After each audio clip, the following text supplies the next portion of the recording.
éviter les conflits, ne pas être en désaccord. Il était une fois 2 enfants, Emma et Tom, qui habitaient dans le même quartier. Emma était une petite fille de 8 ans, très gentille et calme, tandis que Tom était un garçon de 11 ans, très dynamique et joueur. Les 2 enfants étaient très amis et passaient beaucoup de temps ensemble, mais il leur arrivait parfois d'avoir des désaccords.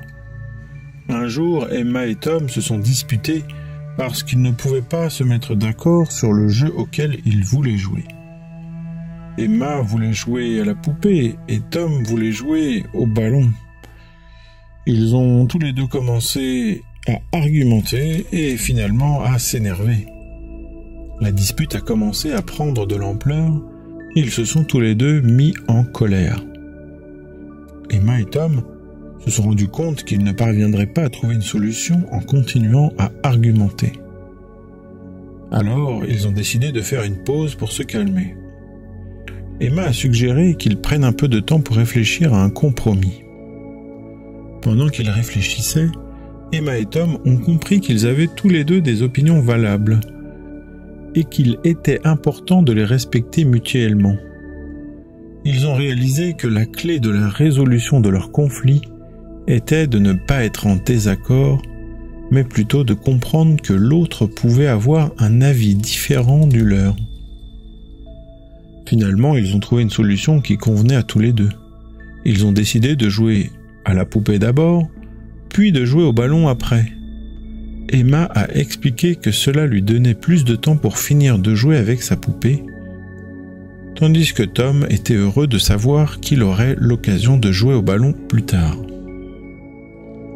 Emma et Tom ont appris une leçon précieuse ce jour-là.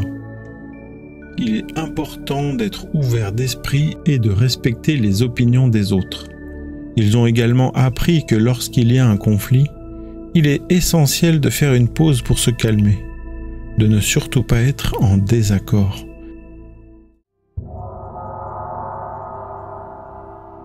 Cette histoire mettait en scène 2 amis qui avaient un désaccord sur le choix de l'activité à faire ensemble.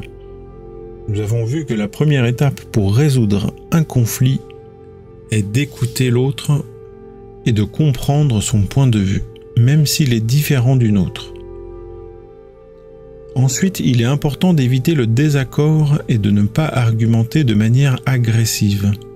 Remarque bien que ne pas être en désaccord ne veut pas non plus dire être d'accord.